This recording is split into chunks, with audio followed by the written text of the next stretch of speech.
Thanks for watching this episode of Turning to Him. I invite you to just take a few seconds right now at the beginning and subscribe to this channel so that you can get more videos like this in your feed. Thanks again.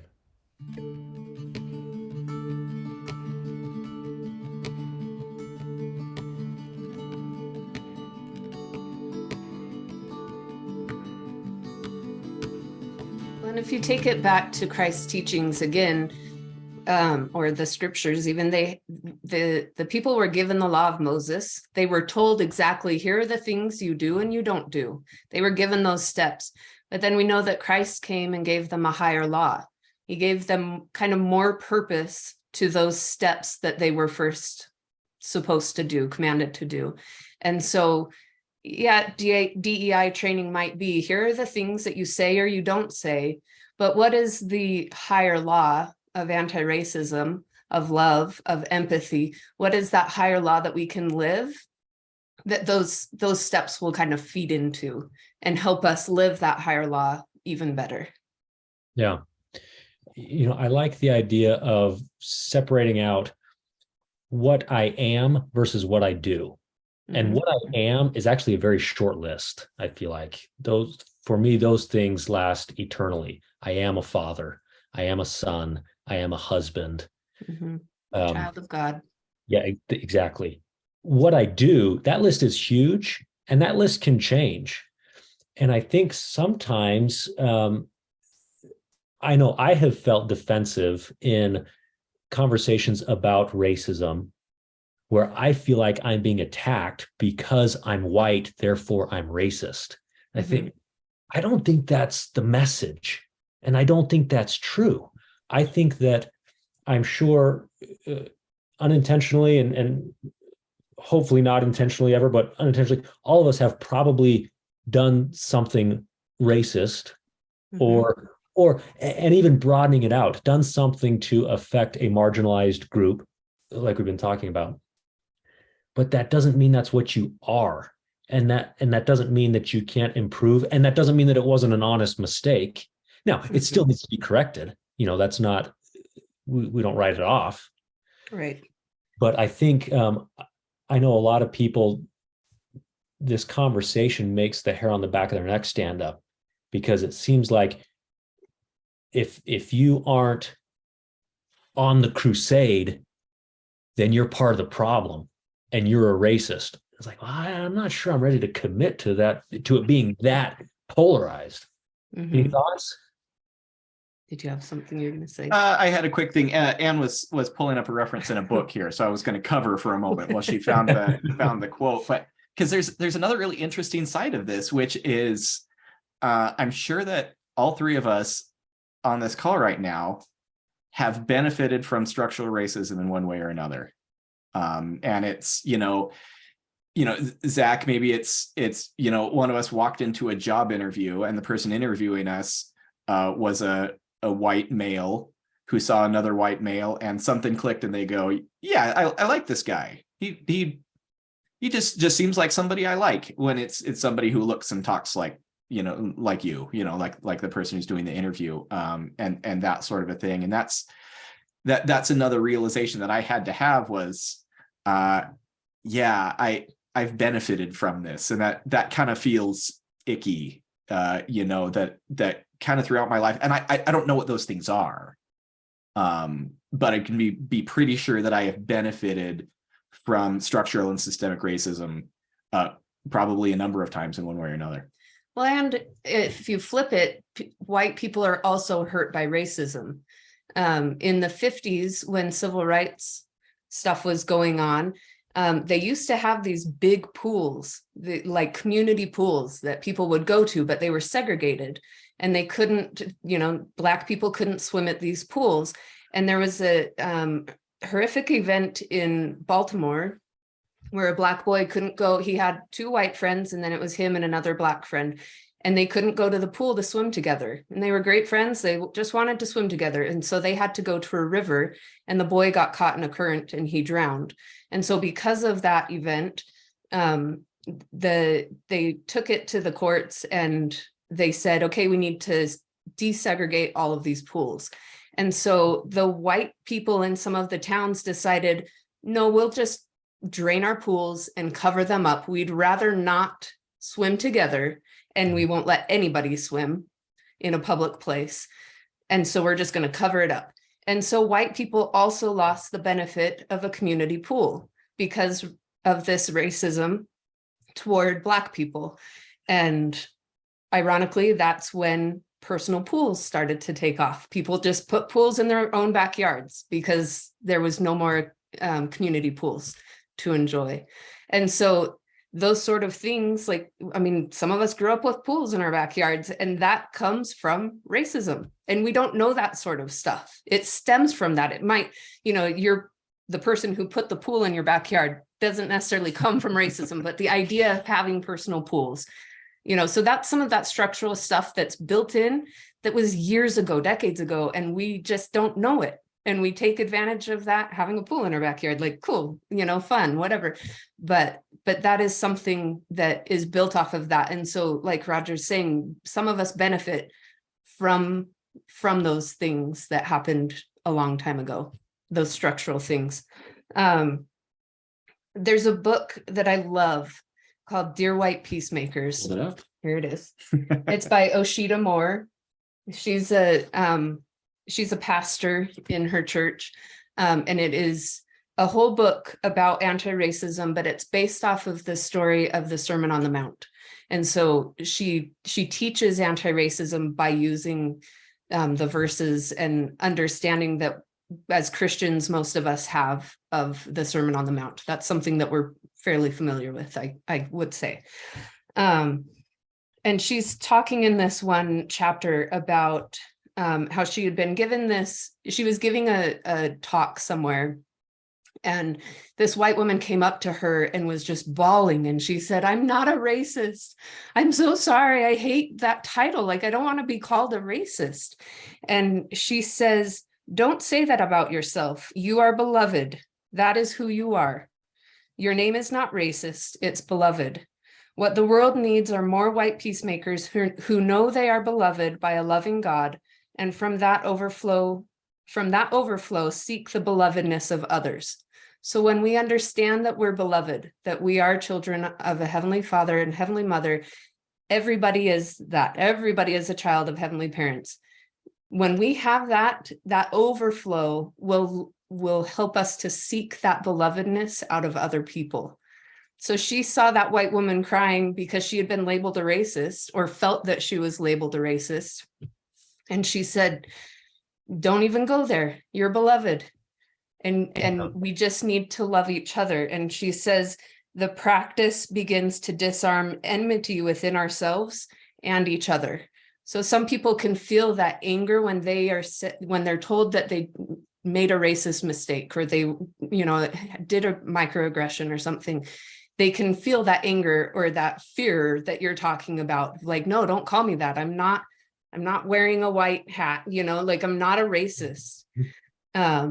But understanding who we are and who other people are starts to break up that fear.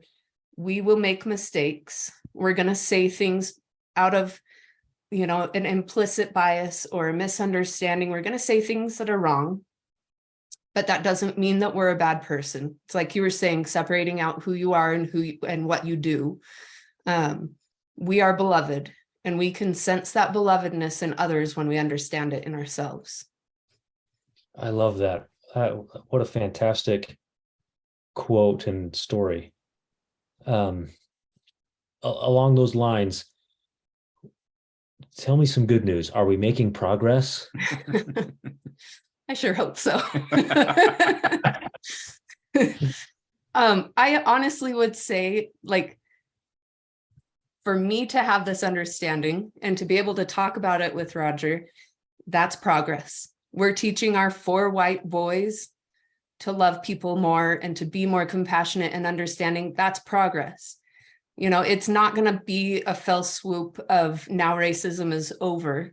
This is going to be a fight for the rest of our lives, something that we have to focus on. Like Roger said earlier, if it's not enough to just say, "I'm not a racist," check, you're good. You have to actively be anti-racist. You have to actively be trying to love people and trying to understand people and trying to help people feel that they belong. If we don't reach out or make the bench wider at church, keep the doors open. Our churches say that everybody is welcome, but often we want the cookie cutter member. We want the people that fit the mold, but we need to be more welcoming to people that don't fit the mold and understand that they have things to bring as well. They have experiences and understanding that we might not have. And so as we open up to more people, I think that's progress. And so, there are small things that we can do, but we have to celebrate every win, every step, every accomplishment, every book you read, every time you talk about it, whatever it is a step in the right direction. But just sitting there and not doing anything and not trying to understand or to love, I mean, that's not progression. That's complacency, So I think we have to be moving forward. Okay. Well, again, I really appreciate both of you taking time out of your evening to talk about this. It's certainly an important topic. It's a topic that you're passionate about, and it's a topic that you've put in the energy to get educated on. We always like to offer guests the opportunity to bear their testimony in closing. Roger, I'd extend that to you, and then Anne, if you want to close it out, that'd be fantastic. Yeah, sure. Ultimately things are messy. And a lot of things get complicated and difficult. And so it's reassuring to me to kind of come back to the same point we were making earlier, that the gospel itself can be very simple. Jesus Christ, came to the earth and set an example for us and lived a certain way, and we're going to try to follow that. And that's something I can keep coming back to. I can keep trying to live on that path. And like in Doctrine and Covenants, how great will be your joy if you bring just one soul. I can focus on that. I can focus on bringing this soul to Christ and trying to take tiny steps and that sort of thing. And our joy will be greater if we can reach some others and kind of spread this good news and the things that we've hopefully learned and that sort of thing. But I'm grateful for a gospel that has that simplicity to it, and knowing that if I can love God and love my neighbor, then things are going to work out all right. Well said. And anything you'd add? I mean, I agree, of course, with what he said. I appreciate the simplicity that this part of the gospel can bring. I recently have realized more in myself that I like sitting in the questions and sitting in that uncomfortable part of Christianity, because it helps me to grow more. I realized on my mission, I always said, I can't stand teaching complacent people because they just don't want to improve. They don't want to change their life. But I realized that I was complacent in my own testimony. I had just accepted things and I hadn't really tried to figure it out for myself. I hadn't worked in those questions and in the doubts that I inevitably had. I had just been yeah, good. I'm complacent. I'm good where I am. I know the gospel and that's enough. But I lately have been able to study more and dive deeper into it. And it's still shocking to me that it's through a vein of anti-racism that seems like such a secular topic, but it is that vein that brought me closer to Christ, that made me understand his purpose and what he did when he was on the earth, and how I can be like him, how I can love people in the way that he loved people and reach out to people that hurt and that, for a number of reasons that are hurting. And I appreciate that I can focus my life on what seems to be the focus of Christ's life. It's important to me it's important to me to understand what he was trying to do and how I can apply that to my life. And I'm grateful that we have a church that can kind of give us the like scaffolding to work within to do that.